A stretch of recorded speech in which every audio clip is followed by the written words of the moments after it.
And I know you've always been into adventure, but what made you want to do this? From a young age, that always loved the idea of trying to survive, and I had kind of dreams about, trying to survive on a raft in the ocean and coming across beautiful desert islands and then living off the coconuts. This was kind of like my little fantasies in my head when I was younger. And so Harry has been my friend for like 6-7 years, and I trained with him, so we all knew each other really well, and there's a little bit of competition and ego among us, like friendly, but after 24 hours of being on a boat in the ocean, that ego and competitiveness among us went to zero. Come to the very quick realization that if we don't support each other, we're going to die.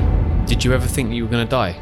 3 times. So the thing I took from this thing is, at the end of the day, tried to succeed in our ambitions and tried to become something. You realize at the end of it all that all you wanted was to just be loved. And in order to be loved, you have to give love. Ladies and gentlemen, welcome to the Daniel Lease podcast.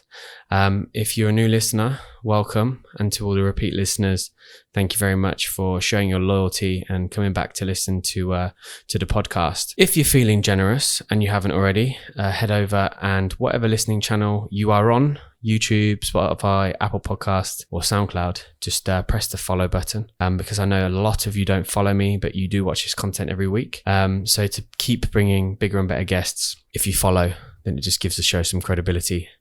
And you can also give us a rating on any of the channels as well. 5-star rating would be preferable, but at the end of the day, you rank it however you want, and you can also interact with us as well and drop us some comments on any of the episodes. So yeah, let's get into this week's episode. I know that you're probably looking at me thinking, who is that to my left? This is my cat Saffron, and since I've built my studio at home, she's decided to show her face a lot more frequently in the podcast, so you'll see her as a frequent guest. But she's an amazing cat, even though I'm biased because she's my own. However, this week's guest has rowed across the Pacific Ocean. He is one of 82 people that have done that task. He did it in 39 days and has come back a completely new person, a new Paris, and I can't wait to share the lessons that he's learned on that journey on what I think is an exclusive podcast.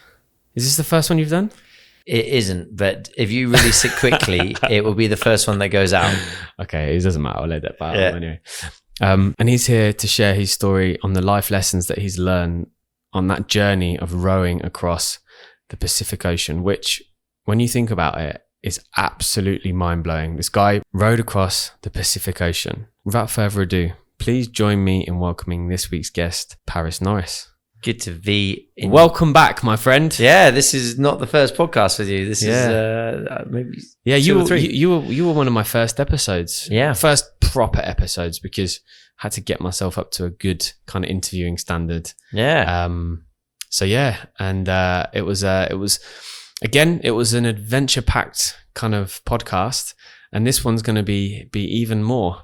But for the people that may not know who you are you and what do you do? So I am an adventurer who loves to produce TV shows, really, but documentaries and TV shows around my adventures, with a goal to inspire people, educate them on, places to go, things to do, and just to create some entertaining content as well. I try and take people on the adventure with me. So if they don't go and do something similar, they can somehow experience it through me. But hopefully I'll inspire them to get out there and have a bit of an adventure as well. So this adventure, I kind of like spoke very, very, very briefly, but rather than me butcher the description, what have you just done? So I rowed as part of a 4-man team. We were called Brothers Norris. They were good friends of mine.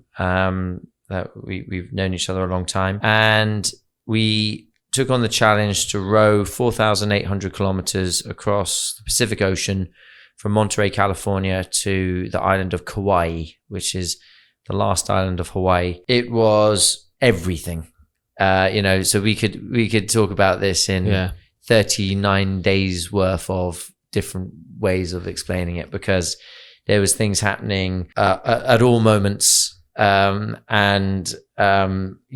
It was a long trip, so there's a lot to tell. But I think all in all, I knew it was going to be the biggest adventure of my life until that point, which it certainly was.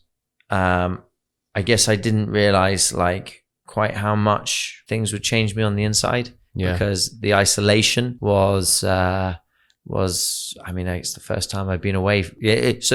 What's interesting, let me give you some facts about the Pacific Ocean. It's obviously the biggest ocean in the world. It's the deepest ocean in the world. It's got something like, I can't remember the exact statistic, but like 95% of all the volcanic activity happens in the Pacific. Oh, wow. So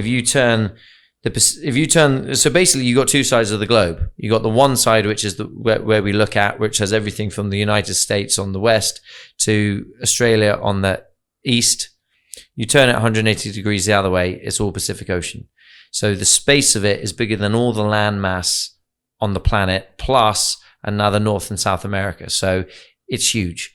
So I guess, you know, the scale of it is just, it's kind of unimaginable, really. And, you know, we faced 40-foot waves at points. We went through 2 storms. 40-foot waves. Yeah. And so... Comparison to that, that's what? Like a... Probably as big as your house. Four-story building, no? Maybe something like that, 3 stories or something like that, yeah. Wow. So it's big. Some of them were immensely scary, coming at you from the side, could have capsized the boat, you know, life-threatening kind of thing. But with the waves, though, because this is one thing that I noticed about the waves, do they break in the ocean? Sometimes. They're not like at the shore where they become very steep and curl over. It's interesting. It sort of feels like you're in a really big countryside, like in Wales or something, where you can see the hills, right? And it's just an ocean. Yeah, but you'll see a towering hill, but then it's like 300 meters away, and then you're going up, and now you're on top of it. But every now and then, they break at the top, and if they break at the wrong time, you're gone. Yeah. Well, you'll capsize. Yeah. If it breaks hitting you on the side, which it did a couple of times. Are you able to? If you was to be capsized, would you be able to get back into the boat, or is it done then? So it depends. If you keep the doors closed of the cabins, it should self-correct. If the doors are open or if it somehow leaks, it won't self-correct. But there is a pump in the roof, which will now be underneath, where we would try and pump water out and then try and correct it. So there are ways that we could correct it. But one thing that we didn't realize about the Pacific Ocean, and specifically the part where we were leaving California for the first sort of 1,000 nautical miles, was how bitterly cold it would be, because there's a current that comes down from Alaska. So all the water's coming from Alaska, and you're looking at 8 to 10 degree water. Now, if you were to fall into that water, let's say your boat capsized and it was upside down, you'd catch hypothermia within 30 minutes, and you would die of that within 4 to 5 hours. So your margin of error for trying to fix that boat is really thin. Quite slim. Yeah. So that was what was particularly scary. If you ever done ice bathing, you might do that at around sort of 2 degrees up to about 8 degrees. So you think ice bathing is you know, you can get out of it at some point, but if you can't get out of it, you're in trouble. And also as well, when I've done an 8 degree one before, and it's painful. Yeah. When you're in it at the beginning, it's like I just felt like the shins were being attacked by something. It was crazy. And when you think about 8 degrees, you don't think, it's not that cold, but it is actually like very, very cold. Yeah. But how did you, I mean, we kind of like skipped how you've got to this part. So, I mean, I've obviously known you for a very long time, since I've been in Dubai. And I know you've always been into adventure, but what made you want to do this? Because, I mean, there's competition and there's pushing your body to the limits and all that sort of stuff. But like, not many people, 82 people out of billions have only decided to do this. Like, what made you want to do it? Well, it's funny because there's many things. I mean, I'd say the things that were the biggest kind of driver were not necessarily the most inspirational things. But I'll tell you about those as well. So, you know, I watched a video of a middle-aged man who just had enough of life, and he just rode across the Pacific Ocean by himself. And I thought, by himself? Yeah. Whew. Yeah, he got into a storm which knocked him off by 17 days. I can't remember his name, but he was one of the first guys to do it. And I was like, that is mad. But there was something in me from a young age that always loved the idea of trying to survive. And I had many ideas of surviving in the jungle and surviving in the desert. And, I did sort of have these kind of dreams about, trying to survive on a raft in the ocean and coming across beautiful desert islands and then living off the coconuts. This was kind of like my little fantasies in my head when I was younger, and not even just when I was younger. Like, I used to still just think like I love to kind of escape life and live in those kind of places. But I don't think you're alone on that, because why do we all work so hard? Because we want to get to that point where one day we can just relax on a beach. I mean, people won't ever admit it probably, but like a lot of people like just want to get to the point where they have enough money to wake up in the morning and make the decisions they want to make. And 9 times out of 10, it's pretty simple things that they want to do with that life, right? Yeah. Well, this is it, is you actually don't need a lot to be happy. It's really quite simple, but this is probably part of the story that we can talk about at the end, but I've then spent after arriving in Kauai, I spent 2 months in Hawaii, which was absolutely incredible. But we'll save that to the end, because that was the end. You asked about the inspiration to start this, so I'll stick with that. And sorry, just one more question I wanted to ask. So you saw this video, but were you unhappy with the way that you were leading your life then? No, I think at the time I had 5 years ago, I had made a conscious decision. Maybe it was a bit longer than 5 years ago actually, but I decided that I want to re-engineer my life so that I can do all the things that I want to do. And when I thought about what do I want to do, I thought I want to travel. I want to do some big challenges. And in my head, it was things like, I want to climb Mount Everest. It was things like, I want to row the Pacific Ocean, but I don't know if that was specifically in there. It was those kind of big things. I want to go to the South Pole. I want to go to space, right? These are things that like I dreamed of as a kid, and now's the time to try and take action on it. And not just that, but also, I want to fly jetpacks, and I want to learn to skydive and scuba dive and all these things. I liked adventure. I like parties. I like people. I want to spend time with my friends and my family. I want that to be part of it. So this was how I thought that would be a nice life for me. And so then my strategy in my building pieces to make that happen was, well, I'm going to make a TV show about a guy that goes and does this. So I created Guy in Dubai. I then created a travel show, which then allowed me the travel adventure side of it, which is in production at the moment. And then at the start of 2021, I was like, right, this is where it starts for the big challenges. Yeah. 5 big challenges, next 5 years. And I wrote some down. I wrote down some mountains that I wanted to climb. I wrote down. Are you going to do Everest? Yes. Next 2025 is I want to do Everest and K2 in 2025. Wow. Yeah. So that's my plan.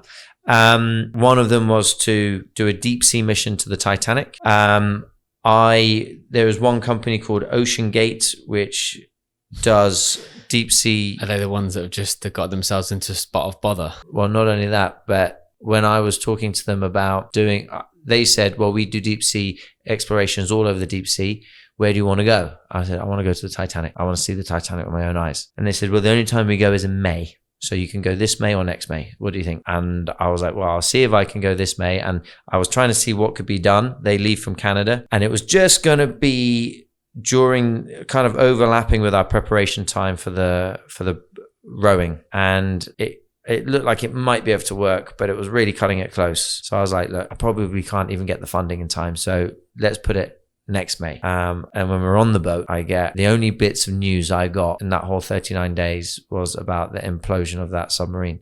Wow. And that could have potentially been you on there. Yeah, there was one submarine going down. So it wasn't like they were doing bus trips or something. It was one mission. The CEO of the company was on that mission.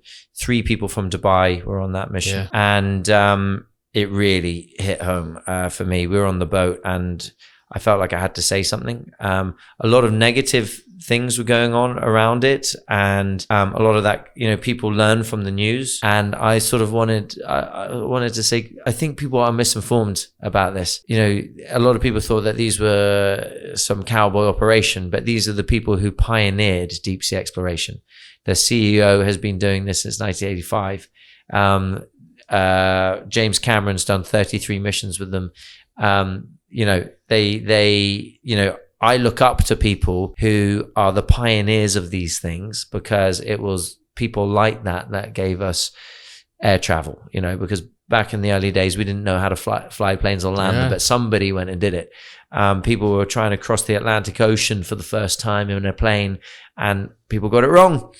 But because they pioneered it, and because they had the guts to do it, we're able to be in the place we are now. And so, the news paints a certain picture. They certainly weren't, going down 4 kilometers under the water thinking, we can cut corners with safety. They obviously weren't in that mindset.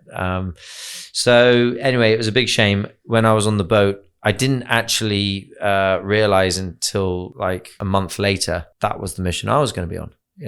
I just was like, when I heard it, I was like, that could have only have been one company, and I was dealing with them, and that could only be certain people that I know of who were going to be on that. And I was shocked, So that was terrible. That was one moment I was happy to be on a boat in the Pacific Ocean. Has it put you off doing it then? No, not at all. In fact, it's given me more reason to do it. Now there's there's going to be so much more regulation around it now, isn't there? Well, things will get safer as they do. Some things have to go wrong sometimes for people to realize like what went wrong. And there's a story there's an untold story to be told. There's now 2 shipwrecks down in where the Titanic is. There's the Titanic, and there's now the Ocean Gate submarine. And I think some respect needs to be given to them, and maybe there's an unfinished story there that maybe I could tell. So I would like to do that. So anyway, going back to what we were saying, I had this idea for some big adventures. When my buddy said to me that him and his brother want to row the Atlantic Ocean at that time. Wow. And I was like, cool. And I said, that's going to be amazing. He says, yeah, we can do it as a 4-man team. I said, oh, who are your other 2 guys? And he was like, we haven't got them yet. I said, I'm number 3. I didn't even think about it. I was like, I'm number 3. I'd already 6 months before said, I'm going to do some big adventures. And I was like, that's the kind of big adventure that I'm looking for. And then he's like, well, we're still deciding, I'll speak with Harry about it, is what he said. And then he came back to me a month later, and he said, how serious were you? And I said, well, I was serious, but if you want me to do this, then I think maybe it's a good idea that I take 24 hours, speak with the people that care about me and might want to talk me out of this. Very noble of you. Yeah. And he said, you go ahead and do that. Oh, and by the way, we're not rowing the Atlantic anymore. We're rowing the Pacific. I was like, whoa. So anyway, I thought, okay. I guess that would be a greater challenge, right? Yeah, although the route that we took was roughly about the same distance as what you take doing the Atlantics. But it wasn't the distance that was much different. It was the weather conditions and the currents, a lot more difficult. The Atlantic is fairly straightforward if you go from east to west. The Pacific is a bit more complicated because you've got a really difficult band to get out of in the first. Well, we thought it'd be the first like 3-4 days. It ended up being 10 days. That was really difficult. Anyway, I said I'd go away and think about it, and talk with people. And I came back like in an hour and said, I couldn't find anybody. I'm in. Everyone's stopped caring about what I do anymore. So, and my family have always just accepted whatever it is that I do. So anyway, that's how that came around. And then, it was 2 years of preparation, physical training, mental training, learning about how to do radio communication, sea survival, navigation, ocean rowing, learning the technique of rowing, learning all the systems and procedures on the boat. It took a lot. And then even after 2 years of preparation, can't prepare you for that moment of like when you're in a real problem where you have to go back to that, and adrenaline and all these things are trying to take over, right? Yeah.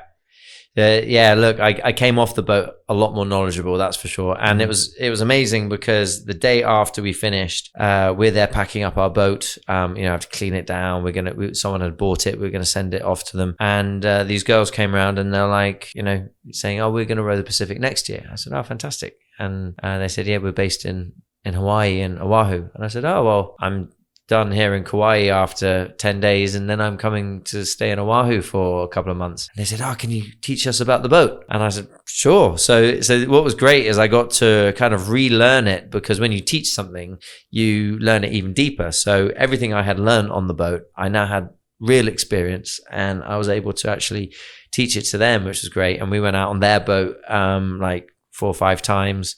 And they became my friends, and they showed me around Hawaii, and it was brilliant. Awesome. Yeah. And so you've come up with the idea, you've decided you're going to do it. The preparation that went into place was 2 years. I assume at the beginning it was kind of like more beginner level kind of training, and then as the time went on, you just trained harder and harder and harder. But how did you get a boat? How much does it cost to do this type of thing? It's expensive. So we raised, all in all, I believe it was about, including the charity money that we raised, was about 350 to 400,000 pounds. Wow. So you're talking. What's the main cost of it? So, well, you've got a boat that's going to cost you, I think, 80,000 pounds. Then all the equipment that goes on it, like life rafts, things like this, that might be another 30,000 pounds. We were doing a production around it as well. We wanted to cover it in a documentary. So wow, so it's all been captured. Yeah, we've got some brilliant stuff. Oh, that's going to be epic. If you want a little clip to put in your thing, I'll give you some stuff. Yeah. We got a lot of it. Yeah, we got some great stuff, and we wanted to raise money for charity. So another motivation to do this was we all wanted to do something for charity. Yeah. And there were 2 charities that we were raising money for: the Invictus Games Foundation and the Blue Marine Foundation for ocean conservation. And we raised, I think, £150,000 at our gala dinner. And yeah, so that was part of it, and that was great fun. And so like everything has just been fantastic. I mean, the gala dinner was incredible. The row was incredible. Hawaii was incredible. All the preparation was incredible. This is so far has been the best year of my life. Which is great to say at 38, because the previous year that I remember being the best year was when I was 18 on my gap year, and I didn't think that I could ever beat that. I thought it was all downhill from there. So if I can top that at 38, then I can top it again later on in life as well, which is a nice thing to think about, because I really didn't think life was downhill. Yeah. But do you know what? It's funny you say that, because I always say it, and I've said this a million times over, is the best things in life is what is on the outside of your comfort zone. So if you don't experience being outside of that comfort zone and putting yourself into unfamiliar territory, you're always going to live a so-called quote unquote average life, because you're not pushing yourself. You're just staying in that comfortable circle, and you can be comfortable. And I think it is a very relevant thing that you talk about, because so many people will reach 38 and just be unhappy on how they've lived their life, haven't lived their truest means. I mean, if you were to die on your next expedition, for example, you could go like with some form of peace to say, I really lived my life to the fullest. I rode across the Pacific Ocean. I've learned how to fly a plane. I can paraglide, I can do this, I can do that, I can skydive. Like all these different things that you've gone off and done. Like some people can't even say half of that, even one of that, Let alone, I mean, those are the obvious things you can see from the shows that I do, is the things that I do. But the people that I meet are amazing. And they're the people that inspire me, the people that don't really have names that anyone would know.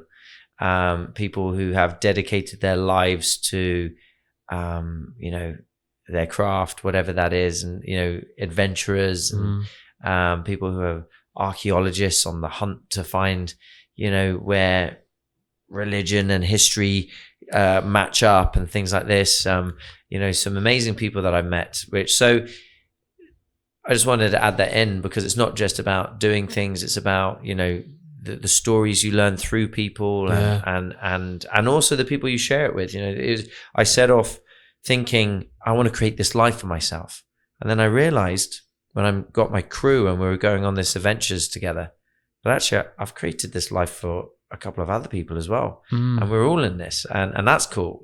That's even better than just doing it myself. So absolutely. Look, I think I couldn't agree with you more that we generally follow a very one-dimensional path where we go to university, we leave university, join a consulting firm or some kind of corporate entity, and we figure that the best way to get to the top is to work really hard through the ranks.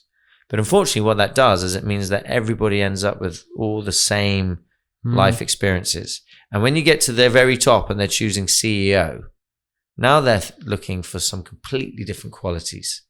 They're looking to see how you inspire people, how you can invigorate people with the way that you speak, the way that you have a leadership quality of caring and looking after people and making them feel supported.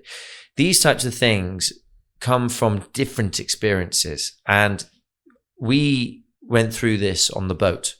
The thing that was absolutely incredible was the four of us were old boarding school friends. We had a couple of brothers on the boat. There was a lot of brothers, actual biological brothers. Biological brothers. Ollie and Harry were brothers. I went to school with Ollie. Barney went to school with Ollie. Harry, has been my friend for like 6-7 years, and I trained with him here. So we all knew each other really well, and there's a little bit of competition and ego among us, like friendly, but still like there. But after 24 hours of being on a boat in the ocean, that ego and competitiveness among us went to zero. And what replaced it was an incredibly supportive environment, because we had come to the very quick realization that if we don't support each other, we're going to die. I needed these three, and it came like a slap in the face for me, because after 24 hours, I got really badly seasick. Really? And that doesn't just mean that you're vomiting like The Exorcist. That means like you are nauseous. I'm rowing 14 hours a day and need 9. Are you still rowing when you're feeling that sickness? Yeah. I mean, I could have stopped. Most people would stop, but I didn't want to let things down. I was going to row even if it was at 60%. And I was probably between 60 and 80%. So I could still pull on the oars, but I still rowed 14 hours a day, but feeling awful. And there's nowhere to escape. You're stuck in the sea, and every wave that's coming and splashes over you is making you feel awful. But the first thing that happened was I got a pat on the back, and it's like, "You're all right, mate. You're all right. We've got your back. Go have a rest in the cabin." And it was a supportive environment. And I realized I really need these guys. I'm at the lowest of the low. Because imagine if you'd have done that and you were the guy that did it alone. Yeah. You got no one to fall back on. Yeah. So the only thing I had was these three guys. But at that point in time when I was at my lowest, and I swear to God, those were the worst 3 days of my life. I was at the worst of the worst. They had my back, but I knew I needed to have to be on my feet so that I could have their back. And we all took turns at having a low point, and we worked as a team that supported the person who was at their weakest point and tried to bring them up, because it made no sense to try and be the guy who could just keep powering away. Like, that doesn't matter. You're just going to annoy the heck out of everybody, especially the person who's finding it really difficult at that point in time, whether they're suffering emotionally, whether they're suffering physically. Like, what you need to do is support that person and keep the vibe among you strong. So we had this motto of a happy boat is a fast boat, and we lived by that. That was, we lifted each other up, we kept each other happy, and we had a really good time. And that just meant that we were able to get through it and weather the storm, because we did go through two pretty pretty hairy storms. One of them was hideously bad, and the other one happened to be incredibly good because it created huge waves and wind that were going directly behind us. Oh, wow. And we were going down the waves like a log flume. It was brilliant. And so we rolled into Hawaii, not even rowing anymore. We'd given up rowing. We were just moving. Wow. So What was the first storm like, though? that was awful. So the interesting thing about storms is if they hit land or are going to hit land, they get a name. So the one that we hit at the end of it was coming into Hawaii, and we were coming into Storm Calvin. Storm Calvin had a name. It was in the news. Everyone was petrified about it. But there's a lot of storms that never come anywhere near land that are just out there in the ocean, and nobody ever hears about them or knows about them. But if you're 4 men in a rowing boat, it's hell. And we hit some kind of storm, doesn't have a name. No one knew about it. No one was worried about us. No one was scared for us. But we were hanging on for dear life. And did you ever think that you were going to die? 3 times. Yeah. I'd say one time it was like, I was like, shit, this is how I'm going. This is it. We were told, so we had a safety officer called Ian Couch. And he said to us before we left, he said, prepare yourself for the worst 48 hours of your life, because that's what it's going to be. And it was. So he said, prepare yourself for a 48 hours. It's going to be the worst, or... Yeah. Okay, so he said the next 48 hours of leaving. He also knew what was coming in terms of the weather. And then he then said, nobody's ever died on my watch, but someone's going to die. Just to remind us that it's really about us. What we're doing is incredibly dangerous. And the fact that nobody's died is not because no one's going to die. Someone's going to die doing this. And there's me hearing that as a cargo ship bigger than the Titanic is coming directly for us, and we had notified it. Okay, let me tell the story a bit further back. So I'm looking at a cargo ship not very far away from us coming directly for us, and realizing that that's going to hit us we were in the cold waters at the time, and it would smash our boat and spew our life raft over there and our life jackets over there, and no one would have known that happened to us.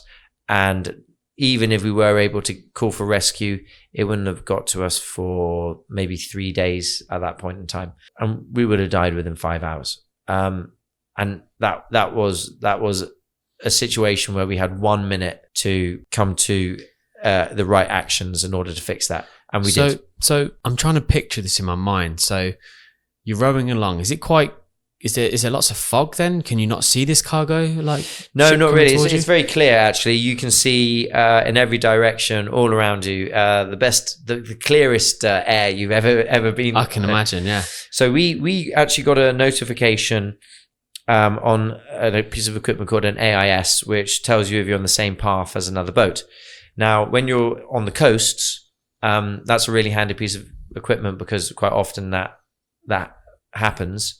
But when you're out in the deep ocean, that never happens. At one point, we didn't see a single boat for 3 weeks. So this was on day 9, and we get a notification on the AIS. And the other guys, they can't see very well, and they're not wearing contacts while they're on the boat. So they say, Paris, can you take a look? Looking around, I'm like, oh yeah, there's a ship over there. I think it's a cargo ship, but it's miles away. It's 20 miles away. We're fine. And we're like, okay, well, we'll keep an eye on it. We'll see what happens, and if it gets a bit closer, we'll see then. And then I'm making some food. Time goes by. The alarm's still going off. It's getting a bit closer. So there's that, Paris, this is going to come really close. Get the GoPros out. Let's film this, right? Because we think it'd be great to see a ship go by.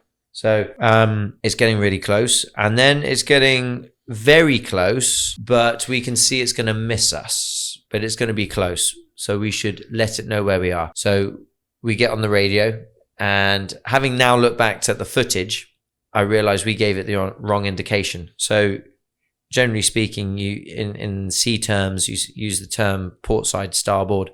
We told it we're on its starboard side, please turn port side, but we were on its port side and it needed to turn starboard side. So it was coming just off us and then decided to turn the direction that we told it to turn. And now it's coming directly for us, but it's now about 800 meters away, and the silhouette of a ship is just getting bigger and bigger. And the jovial tone in our voice turned to a very serious tone. We're like, get the flares, make another call. Like we suddenly get like action, action, action. This thing's just getting bigger and bigger. And at that point, I was like, this is how I'm going to go. I was like, we can survive the hit of this boat because we can jump in the water, but we won't survive the cold.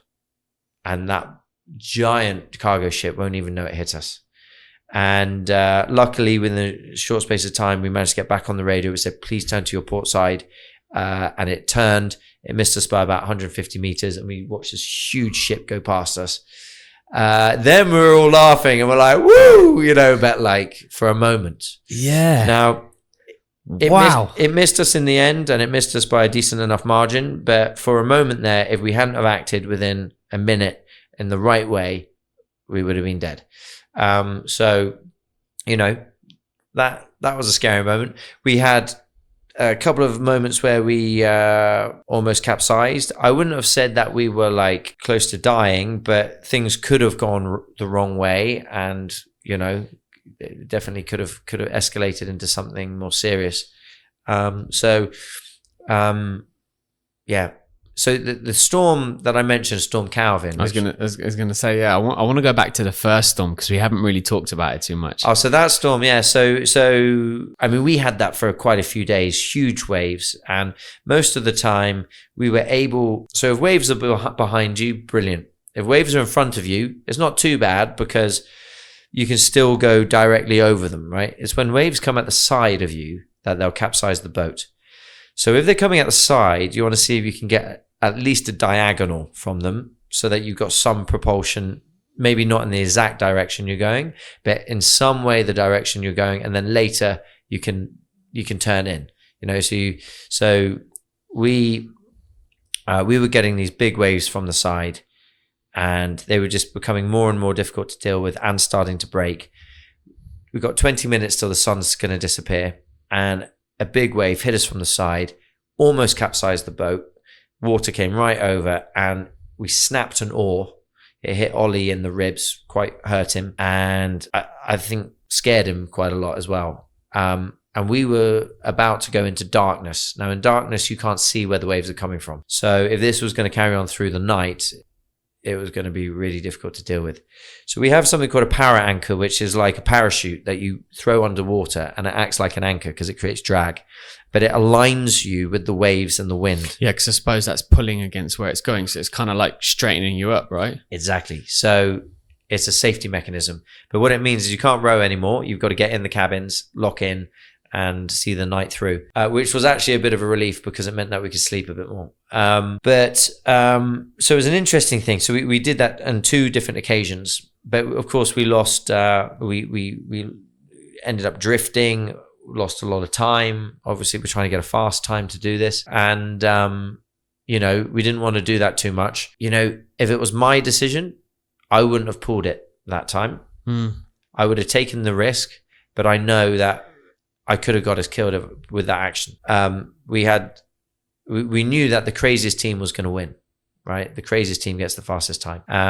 And I wanted to live by that. But we also had a motto on the boat that we will always side with the most fearful, because you can't drag people through those scenarios. It freaks, you know, it's a difficult thing. So I fully supported Ollie's decision to pull the power anchor. I was like, mate, that was absolutely the right decision, because I knew the higher motive was, you know, we've got to support the team. Yeah, we've got to support the team. It was more about supporting than anything. If I said, oh guys, we shouldn't have pulled that, we lost too much time, it doesn't matter. Like, actions were taken. We never know what the situation unfolds as. It could have been that we saved our lives. You know, what would have happened if we hadn't have done it? Maybe we would have ended up capsized and swimming around in freezing cold water in the middle of the night. So who knows what could have happened. So I was fully supportive of the decision. I would have taken the risk if it was fully down to me, but could have gone wrong, you know? Yeah, exactly. And I think maybe some people are not as, I mean, some people are adventurous, but they probably don't want to lose their life just for something that is so risky. Yeah. Exactly. Yeah. I mean, what are we there for? You know, we're there for an adventure, but we didn't go into it to kill ourselves. So, you know, safety first. So you mentioned earlier on about like everybody had their turn of suffering. What did the other guys go through? Yeah, so emotional things. So, I remember at one point Harry really finding it difficult emotionally because he's done a lot of adventures. He's been in the army for 11 years. He'd been in Afghanistan. And anytime he'd been away, it was just him. He didn't have a wife and kids. And this was the first time that he'd been away doing an adventure with wife and kids. And he really missed them. And it was tough on him. So he was having a bit of a low point, and he told me about it, and we spoke about it on deck. What sort of things was he saying? Like, was it kind of a tearful kind of thing, or was it just kind of like, well, I'm feeling bad? So it was interesting because, it didn't get to the point of being tearful, but I think, so the other three guys have wives, and I didn't have a wife, or don't have a wife, and I don't have kids. So they had sort of more to miss, if you know what I mean. So I think it maybe came across to the guys that I'm almost a little bit unemotional. There's a lot of bravado maybe. But I was listening to Harry and, sort of we were talking it through. We speak about a lot of stuff. And so we had a chat about that.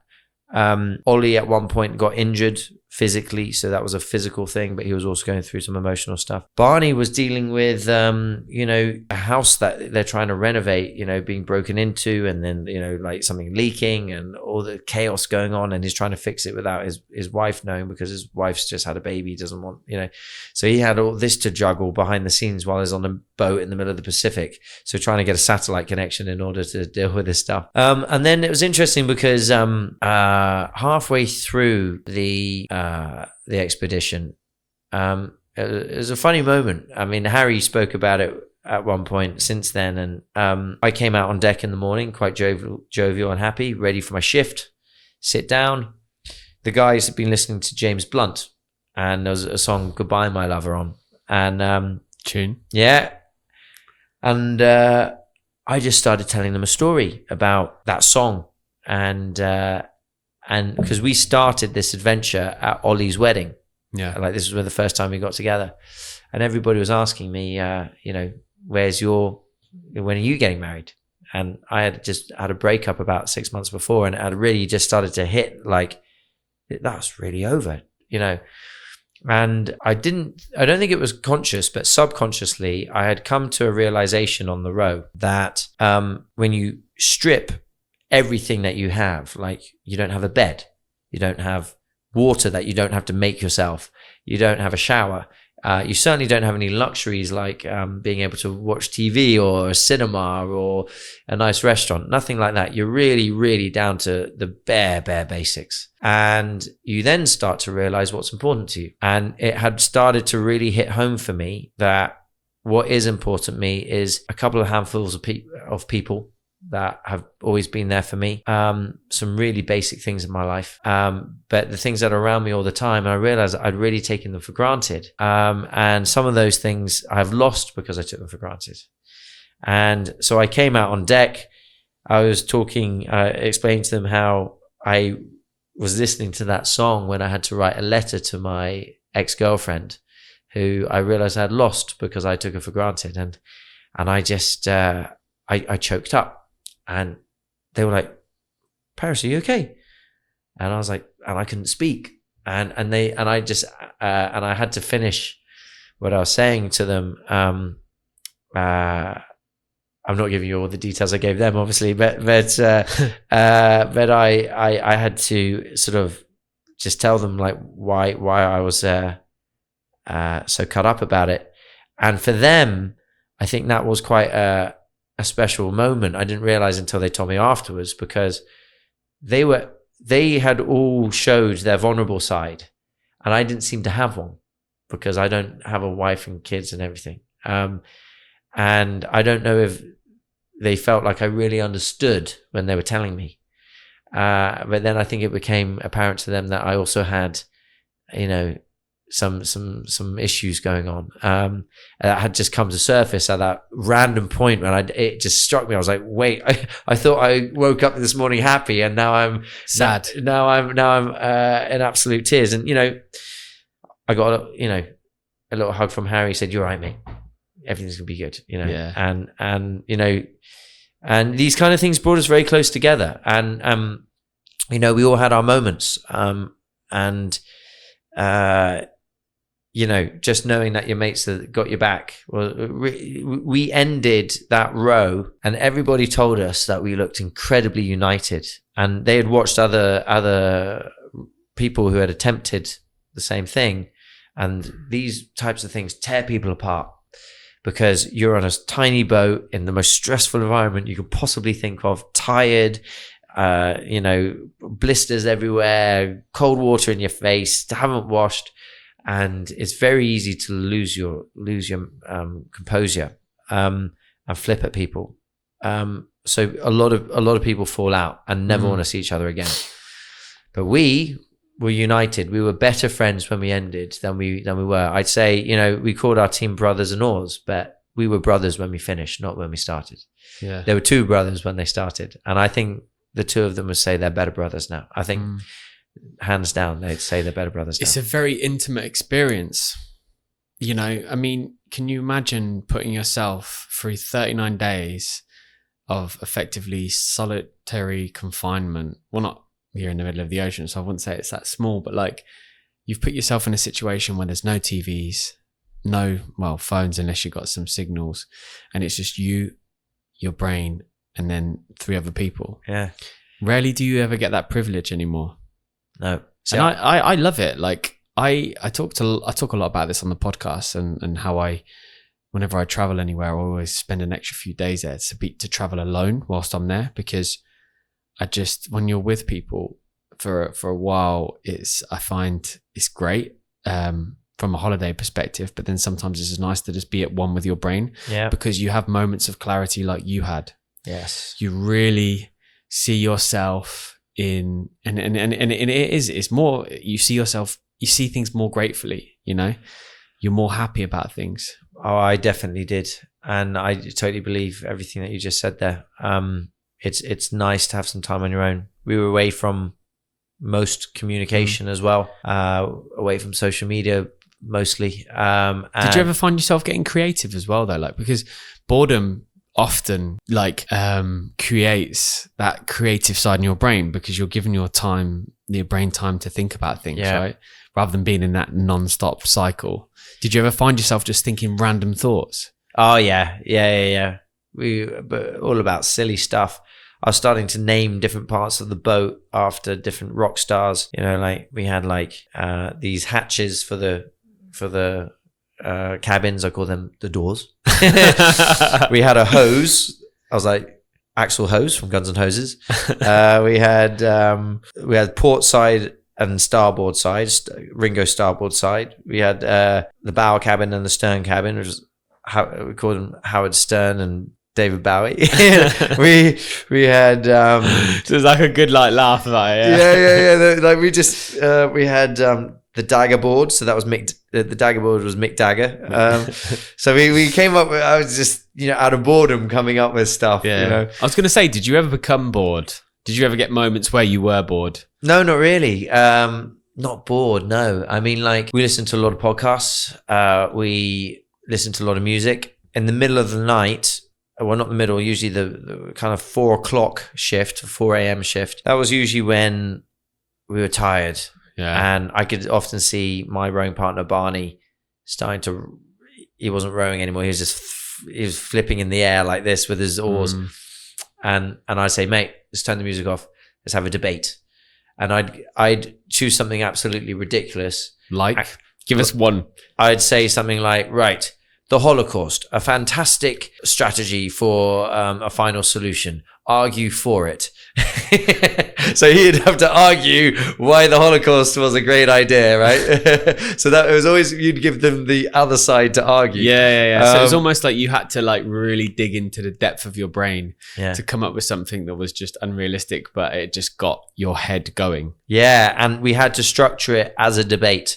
So, and him and I both went to the same university. So we kind of, had that sort of debating style. Whatever it was we'd been listening to on the podcast, we would then have a debate about it. But that meant that time went a lot quicker when we were debating. So the shift was over like this, and it kept our mind awake. And so we were able to stay focused on the shift. How long were the shifts for? 2 hours. So we do 2 hours on rowing, 2 hours off. And in your 2 hours off, you want to rehydrate, eat and sleep, attend to your wounds, make any calls that you need to make. We had a satellite phone, anything that, little jobs. So you might get maximum an hour and a half sleep at any one time. In the night sessions, we just closed the door, went to sleep. In the day sessions, usually one. So we obviously had like 6 rest sessions a day, 6 2-hour sessions. So the daytime was one. Usually one of those sessions I didn't sleep, and I would be doing jobs and stuff. I took a ukulele with me as well. That was for a bit of entertainment. We were quite lucky that we just found ourselves with this most perfect rainbow. I've seen more rainbows since we took off and since I left Hawaii than I've ever seen in my life. It was sort of like rainbow heaven. And so this rainbow came out, and they're like, Paris, get the ukulele. I was like, I gotta sing the song. Sang somewhere over the rainbow, and we got this video of it, and it was absolute perfection. It was perfectly curved directly over the boat. You mentioned about your injuries. That's one thing, because one thing that I thought about whenever you said I remember when we spoke about you doing this before you actually went, and I was just thinking, across the Pacific Ocean rowing, for 2 hours on, 2 hours off for the whole day. So that, you do the maths. That's a lot of rowing. Yeah, I can't even last half an hour on a rowing machine. Yeah, let alone 2 hours, and then resting, and then come back and you're exhausted. Yeah. Like, talk us through the injuries. Yeah, well, the friction points are your hands get blistered up. They also, if you get them too wet, especially with salt water, they'll start fading quickly. So you got to, try and maintain that. Your bum is a friction point because you're always on it. So what often happens is you get ingrowing hair follicles, which then get infected, and then it becomes very difficult to sit down. Some people, if they've had hemorrhoids or anything like that, it's going to come on the boat. Have you had hemorrhoids? No, I hadn't. You hadn't? No, I never did. Some of the guys have. Funnily enough, it didn't happen on the boat, but as soon as they got off the boat, there was hemorrhoids again. I was getting my shin smashed by my oar, because if big waves hit the back of the paddle, it hits you in the shin. And that started to bruise and then cut. So, if you don't look after that, it's going to get infected, and then you're going to end up getting wheezy. And, so I had to attend to that. And, luckily I didn't get infected because I looked after it. Generally speaking, I just got a very, what ends up happening is as time goes on, all of your muscles start shortening, and your tendons and ligaments start to really hurt. And I wasn't stretching enough. And if you don't stretch, you just start. I was going to say, I can imagine your body just starts to slowly close down on you, right? Yeah. So I started, late in the game, I started having to stretch more. But I was having a lot of issues with my Achilles, with my ligaments around my ankles, but you just crack on with it. Do you have any issues now, or are you kind of over it, or is it like I'm just very unflexible at the moment. I bet that's something I can with a bit of stretching I can get back to normal, but no, I'm okay. Yeah. And did you ever have any moments where you just thought, get me off of this boat right now? Well, yeah, the first 3 days when I had seasickness, that was horrific. If there was a gun on the boat, I would have shot myself. But after that, no. After that, I enjoyed it. I pretty much enjoyed every moment of it. The most enjoyable moment was coming into Hawaii. Yeah. That was unmatchable. How did that feel when you started to see land? Was it the first time you'd seen land in the whole time you'd been on the boat? We hadn't seen land for 39 days. We had a bet on how far away we'll be when we see land and who's going to see it first. So they all said, you'll see it first, because I got better eyes. We got sent a diagram showing us that on a clear day we should see it 90 nautical miles away. 90 nautical miles came, 60 came, and that was sort of what a lot of us had bet that we should see it. Haven't seen it yet. We're sort of like, wait, is that it? There's that silhouette, or is that a cloud? So anyway, we got to 30 nautical miles before the sun was going down, and we hadn't seen it, and we were starting to think, we've gone the wrong direction. Yeah, are we even in the right place? Like we should see it 30 nautical miles away. Sun goes down. We start to get an indication because we can see lights. We're like, there's lights. So that's our first sign of it, but we still hadn't properly seen it.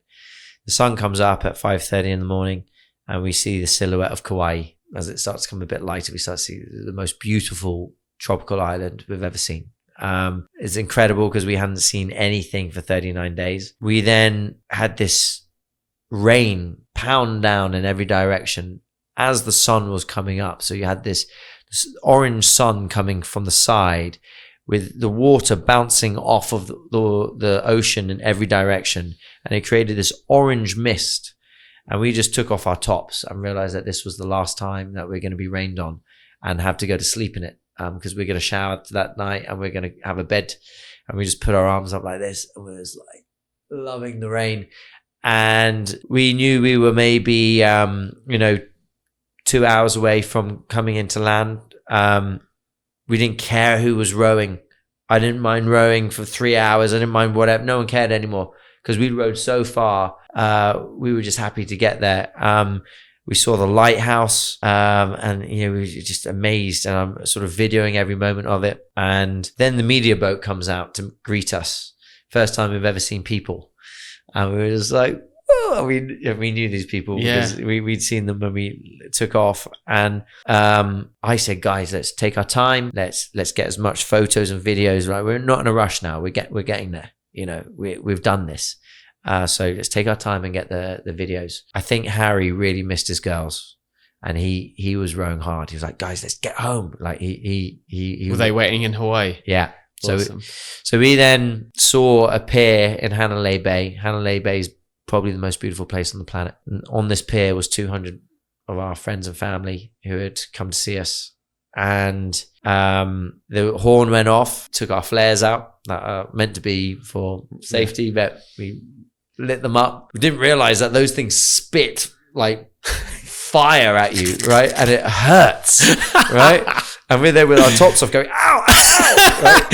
So it didn't even work out how you wanted it to. Yeah, no, it was really difficult to get a good shot, because we're like this, oh, ow, ooh, ooh, and then we got the photos that we needed. And the third degree burns. We were really burnt. And then we finished off another 200 meters and just looked at, our friends and family that were there. How was the feeling? That feeling must have been electric. It was unbelievable. It was one of the best days of my life. It was a day I'll never forget. My mum was there, and we looked so different. We had skin like leather. So, and we all looked so different. I remember Harry was saying, sort of calling to his daughters, said, Daddy's got a beard. Because he thought that they might be shocked and not recognize him, So we visibly look different on the outside. But when I look there's a photo of us all on that boat looking at our family on the pier. And I know that on the inside, we had really changed. And I think for me, the biggest thing was just that realization of how I'd taken things for granted. And just what things had you taken for granted at that moment, do you reckon? I think to be honest, I just believed or just didn't. I've just gone through life so lucky, just pulling things off, just winging it and it working, and believing that that's because I've got some je ne sais quoi, but not understanding that it's because I've got everyone behind me supporting me, like I'm standing on other people's shoulders, and my mum being the biggest of those, because if I hadn't have gone to great schools, I wouldn't have the opportunities I have. And she got me there, not because she had the money, but because she pulled every trick in the book to get me charity sponsorship and scholarships and things like this. So, I've got a lot of people behind me who've supported me, and everything happens because we're all working together. And I realized that on the boat, we're all working together. We're all in this, and this is happening because we're all pulling our weight. And I guess I just really never appreciated that enough. And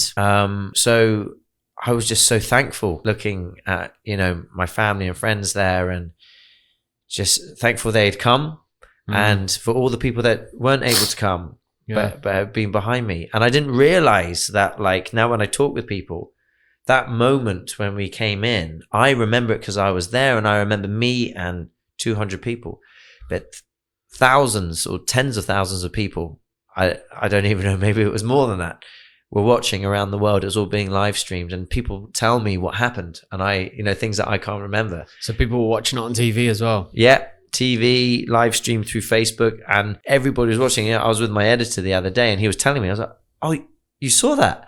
I didn't realize that they were like, yeah, we're watching the whole thing. Wow. Yeah. So a lot of people were watching, and they remember it. And yeah, it was a special moment. And now when I think back to it, there's a lot of emotions to it, because I know I tie in the whole journey and everything into it when we got there. When we got there, though, it was just pure happiness that we were there. We had this amazing Hawaiian welcome. They put leis over you.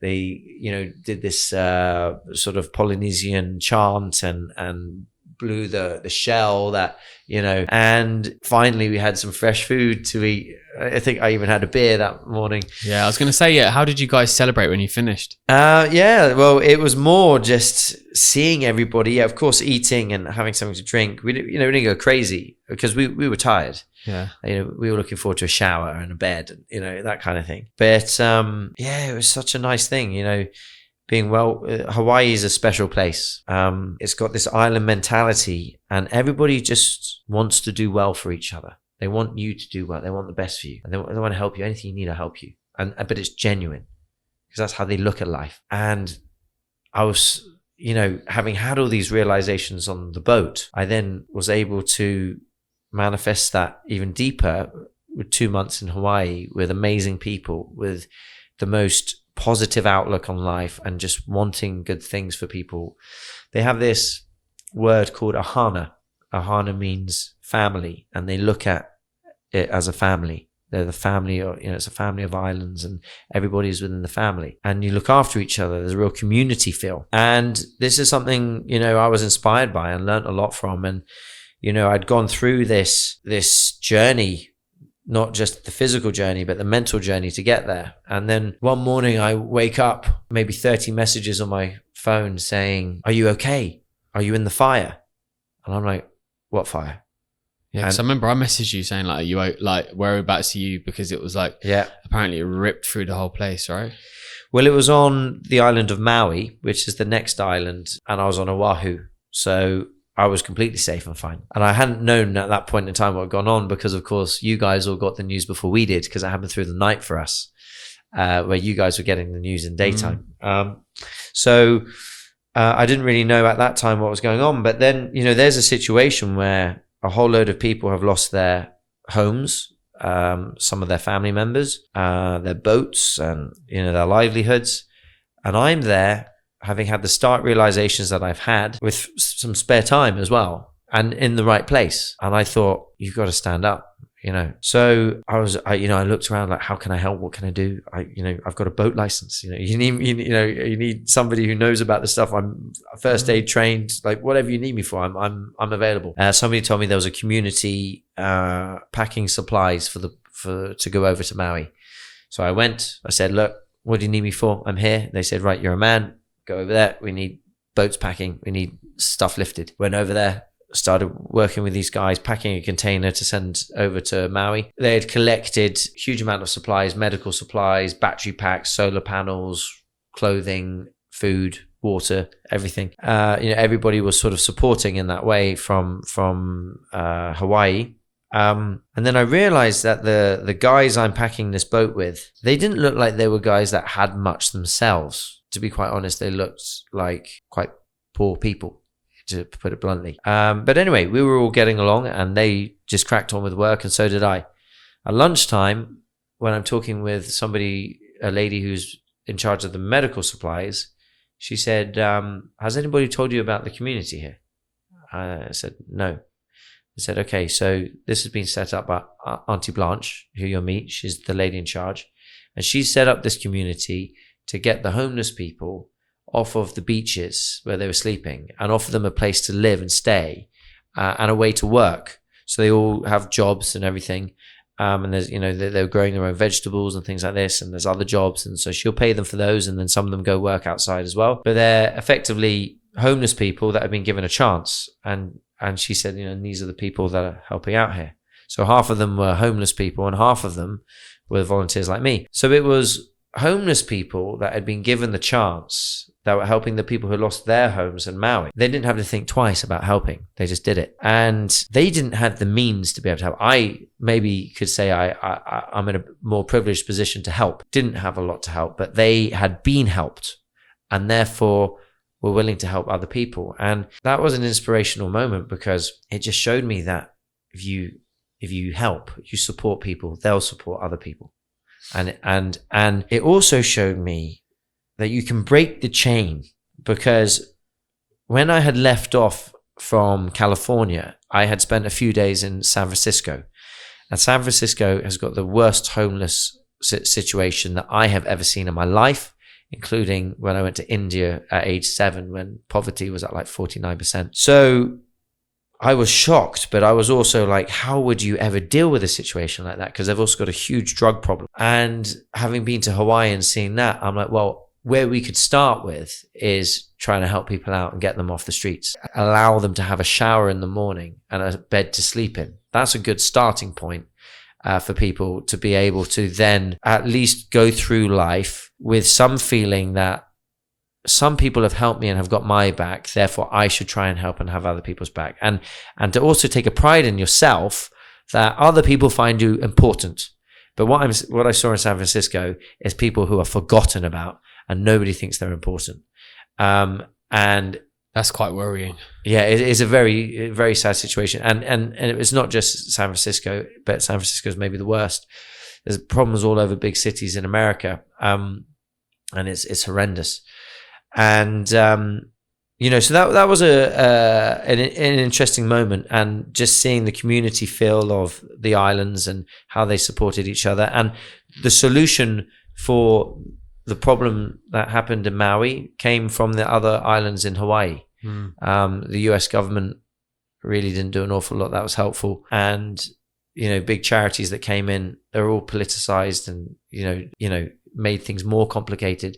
But these local communities, the churches, things like this, just got in, solved the issue, got the goods to the right people, and helped the situation. And I was glad to be in the right place at the right time. It's almost like the less you have means it's the more you have. Like as weird as it sounds, it's like. And it's so true, because I been very lucky to travel to a lot of places. And one thing you find when you go to different places is that everyone's just happy. Yeah. Just happy. Yeah. And then you've got these super privileged majority white people walking around in a privileged environment acting unhappy. Yeah. It's so weird how society's gone and evolved. So it's interesting because I've now come back to Dubai, enlightened in many ways. I know that there's a real push here around happiness, but coming back, I'm not seeing happiness at all. I know they try and boast that we've got some great figures around happiness, but it's not like other places, like you said. We're a place here that people come to work. And we're also highly connected into the world of social media and this whole stuff, And, I'm now coming back and finding it uneasy to get into the way I used to live here, feeling like I've changed a little bit, come to some realizations. I went to an event the other day, a gala dinner, just a complete show-off event. And I was like, okay, Paris, no more accepting invitations to these things, because this is all about people showing off and trying to, and it's all very fake. And this is, being in these environments is not making you happy. You could spend time better with your friends and things like this. And there's a lot of things that I'm seeing here. The first thing I noticed is coming out the airport. Wow, why are we all driving like this? Why are we driving like we can't give anybody an inch, because it's so important that we get in front. It's so weird. And we can all just relax. you can go first, I'll come in after you, and if everybody just gives their way and is decent about stuff, we will all get there quicker. It's funny you say that, because today I literally was so close to just putting something on my social media about why people drive the way they drive. It just doesn't. I just don't get it. Yeah. Like, I don't get it. And it's hard if that's the culture of driving, not to drive like that either, because otherwise, like, you're kind of forced to, because it's like a free for all, isn't it? Really. But I think it says a little bit about the way people are here. It's nobody's willing to give anything for somebody else. It's very selfish. It's very selfish. I think we can't have happiness here until we start thinking about things in a more supportive way. Like, I want the best for you. I'm here to look out for you. And if you do that for me too, we're not only going to get further together, but we're going to be happier. I do think, though, I mean, I have to say, like, a lot of people that I spend my time with or am around are very supportive. I do think there has shades of, people with a green eye maybe, and others that are just not brought up that way to think about other people in the same light as what necessarily we should. But I suppose, for you, it's a culture shock because you're coming from a place of 2 months of spending where everybody helps each other to a place where only a select amount of people, if you find the right people, will help each other. Of course, I've got some incredible people around me here, so I'm certainly not saying that it's everybody, but there's it just, I saw my agent putting something on social media earlier saying, she's being forced to be horrible because she's done all the things in her criteria of her contract, and they've made her wait for 5 months to get paid, and only when she makes a fuss do they pay her. And I've gone through that thing, and I'm sure everybody here has, but in other places you don't have to beg for your money, to get paid. And these things are slowing the economy down, but it's creating an environment where it's becoming very clingy, but we need to be not like that. So, it's like I said, it's just a cultural shock because I've been somewhere else, and it's maybe at the very far end of the spectrum. But what I'm seeing is happy people because they're following the same thing that I learned on the boat, which is if you focus on supporting everyone else and everyone else focuses on supporting everyone else as well, including you, you'll all do better. But if you just focus on you, you're not going to go anywhere, and that boat is not going to move. And I think we somehow need to spread that more through the UAE. Just more about, just focus on supporting each other. And it's a difficult thing because, we have a very transient society where people come, work and go. Some people come in for 3 days and work and leave. A lot of people here to make their money and get rich and be gone. And, that's a difficult thing to install. But I think firstly, we create a bit more longevity around people living here so that this is home for people. Because I think a lot of people feel, even if they stay long term, that maybe it's not a permanent home. Yeah, I think you've hit the nail on the head there, because ultimately, in a nutshell, is if you run out of money tomorrow, this place can no longer be your home. Yeah. So if you're building a life here, but I mean, on a positive point, there are gradual changes that are happening now, but it is true. I mean, I have met people that have retired here from India and places like that, but it is still difficult. I think if things, when I moved here 10 years ago, there's so much that's changed. So maybe in the next 10 years, it will change so much more. But yeah, I know how you feel, because when I come back from nature holidays, where I've come from an island kind of vibe, and you have nothing, you don't care about what you wear in the morning, you're just surrounded by nature and fresh air and stuff. You do come back here and sometimes think, but then you get back into the swing of things. I always say it, Dubai will give you what you want it to give you. Yeah. Yeah, I managed to sort of carve out a certain life for myself here that I quite enjoy and quite like. And the thing is I suppose with one of the hardest things, you must be, did you feel an element of depression when you got back, just because you came from such a high to then being back to reality and being that life-changing moment for me is now over? And well, it's not over yet. But I mean, I'm trying to find the best way to explain it, because it's not over, but when you go from being so high, you have this huge low, and it's not down to anything apart from the fact that you've gone so high that you have to come back down. But then that realization of coming back down, it's not like it's over and it's never going to happen again, but it's like that kind of lull. Just where you're like, I can't wake up in the morning and go for a hike and see a beautiful sunrise, or you know, like I can't go and sit next to somebody. Yeah, there's a little bit of that, but the way that I've looked at things is, I know I'm leaving. I was leaving the best summer I've ever had in the most beautiful place. I wish I could have stayed there forever. Yeah. There was one time when I was 17 years old, I did a summer working on an island in Greece, and mate, Malia. Yeah. Did I meet you there? No, with PJ. Yeah. Mutual friend. Yeah. But, mate, I was so upset when I left there. I cried my eyes out because I had the best summer of my life. Yeah. And then I knew that it was going to be so hard to recreate that again. Yeah. Yeah. Well, so the way that I've been dealing with it is I've, to this point, had the best year of my life. And I've got a quarter left of this year. And I thought, what would make it really good for me? I've had my gap year type adventure in Hawaii. I've done my big challenge. I've done my charity thing earlier in the year. And I also had a really great first quarter. That was nice, but here in Dubai.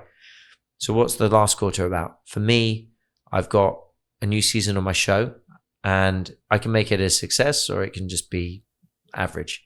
But if I really nail it, commercially, creatively, then this will be the best year of my life, because I don't think you can just be fulfilled just having fun. I've had a lot of fun, but you also need to be moving forward productively. And so for now, I'm looking at things like, okay, what's the next thing for me? And the next thing is getting these shows going and doing the best I can with it.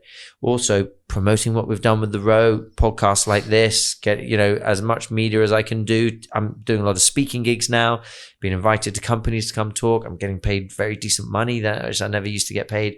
So there's a business line there for me. So developing these more. So now I've got my teeth stuck into that. So you've always got to focus on the next thing. Great time, but that's in the past. Now, what's next? It's not going to be the same as what I did in the last 4 months, but it's going to be, it could be really awesome as well if I give it everything. So a little bit of depression. Like, no, I wouldn't call it depression. Like, I miss the guy. I made some really good friends in Hawaii as well. And I'm looking at them and just having the most beautiful time, and I'm a little bit jealous. But then Harry messaged me, my rowing buddy, and he said, he's working on a big project right now, and he's having a lot of trouble with it, and it's frustrating for him. And it's like, Paris, sometimes I just wish I was on that boat again. And I'm like, tell me about it, mate. Sometimes I just want to be away from human beings and just be on that boat again. But it's real life, and here we are. So I watched all of your Guy in Dubai, Guy in the Sky episodes a while back, to be fair. And I loved the shows. Like, if anything, I wish it went on for a little bit longer. So what is actually in store for this season then that you're going to be filming right now?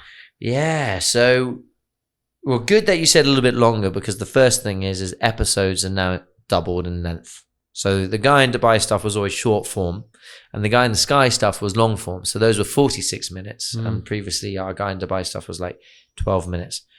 So we're hitting it in the middle with Guy in Dubai this time at 23 minutes, right? 23 minutes fits a half-hour slot. I've got a number of adventures that I've got planned.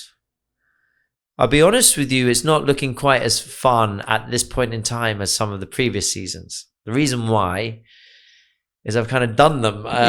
So I was going to say, it's very hard to elevate some of what you've already done. So I'm going to try and bring in, for example, it used to be that each episode was one adventure or one activity, if you like. Now that we're doubling the time, I've got to fill it with more components. So I can bring in things.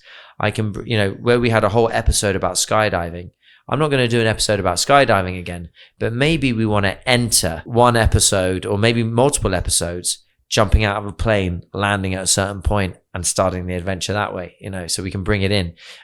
We had a whole episode about paramotoring. Maybe I'll bring in some aerial shots from the paramotor and things like this. So we'll build them in, a lot of those other things. And I've got to try and make a kind of multi-dimensional episode, not just a kind of singular activity that we're covering, so that we've got more to tell and more of a story. So that's a bit of a challenge, but we'll be able to do it. We're getting better at production as we go. So, how it's going to come out, I will only know at the end, but we're getting better at it. Yeah. And I'm excited that we're doing longer form stuff. Have you got any good strategic partnerships? Not yet. We're working on it.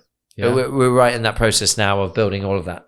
So we're getting the sponsors on, we're getting the activities lined up, and all of that stuff. What type of sponsors are you looking for? So we generally, our sort of cornerstone sponsors usually are automotive sponsor, because we can build them into the show as product placement. So cars are great because we can fit them in the scenes that we do. Watches are great, clothing. Then we have what we call like an episode sponsor, where it might be a venue or an activity where we actually make a whole episode around that. And they'll it's promoting their venue. Or so, like, for example, we did something with Yas Island where they've got multiple theme parks, and we did something at each of their theme parks, and something like that. Yeah, those are our main sponsors. Nice. Yeah. And when are you going to start shooting it? We've already started. Yeah. So you've literally come back and gone straight into it. Yeah, the first episode's live on Friday. So it's going live Friday. It's going to be a weekly thing, Friday 8:00. Nice. And so you mentioned obviously Everest in 2025, but what do you think is going to be next year's big plan? So I've shifted my thinking from trying to do as many big adventures as I can, as quickly as I can, thinking, I'm 38, I've got to get it done before I'm 40. And then it's gone, no rush. Yeah. It's very important when you do something like this to then spend the time now commercializing it, selling it, putting out those speaking gigs, getting the documentary finished and done. So you don't really want to move on too quickly. Yeah, if I move on too quickly, I'm not really getting enough out of the last adventure. And I'm diluting it. So when things start to fade down with the rowing, in terms of everybody's heard that story, everyone's bored of me talking about it, it's been done, whatever, then I'll move on to the next adventure. So I'm spacing it out a little bit. Also, like, I always sort of knew this, but I've just maybe become more cognizant of it, that, these adventures are really, I do make a commercial thing out of it, but they are for me, in the sense that I'm there to absorb the adventure. It's not a competitive thing for me, and I want to portray adventure in a way that it can be about you too, about you absorbing something, having some life lessons. What I'm seeing now, because the whole world has been discovered, is people want to set records. I want to be the first person to do this. I want to be the first Arab to do that. I want to be I'm going to do North Pole, South Pole, highest mountain, in 3 weeks, or like Nims did 14 peaks in 6 months. And now people are trying to beat that. I think that's where adventure starts to go wrong. That's not what it's about. It's about enjoying it, embracing the moment. Exactly. You do it with people, you have an experience, you learn things. It's a memory that you're going to have for the rest of your life. If you try and rush it, and if you make a competition out of it, maybe that impresses the newspapers or whatever. But I think you're missing the point with adventure if that's what you're doing. I think what you've just said there is a very powerful statement, because it's not just only about adventure. It's about how people can live life, me included. It's always what's next rather than enjoying what I have now. And there's certain elements to that. There's obviously what I've created here, and making sure that this is a success. But I sat down, I spoke with friends and my girlfriend, and said that we're going to look at celebrating every single moment, like first product sales, like going on to signing up your first retail. And it's such a good idea, because you're enjoying every single moment. Yeah. And I think that's one thing that we've kind of learned how to forget is how can we just enjoy the moment for what it is? Absolutely, mate. Listen, couldn't agree with you more. And I think that's a great way of looking at your business, is get excited about the process and the journey, right? And enjoy the journey, even for the times that are a bit more difficult to deal with. Because you might find that if it's the destination that you're focusing on, when you get there, you might not even be that happy with it. Yeah. You've got to enjoy the journey, 100%. And you may never get to the destination that you're trying to get exactly. 100%. I mean, like I say, you hit the nail on the head by saying, and when I asked about what's next, it's like, well, hang on. No, I need to embrace this moment of what I've just been through and really ride that wave and relive it. And I can guarantee you, if we speak in a year's time after you've done all the speaking gigs and then you are planning for the next event, you're going to have like relived that moment in your mind so much that it's going to have been so real for you. Yeah. And look, for the moment, I'm enjoying talking about it. And, I'm proud of what we did. And, people sort of say, God, you must talk about this. You've spoken about this a lot. You must be bored of talking about it. Not at all.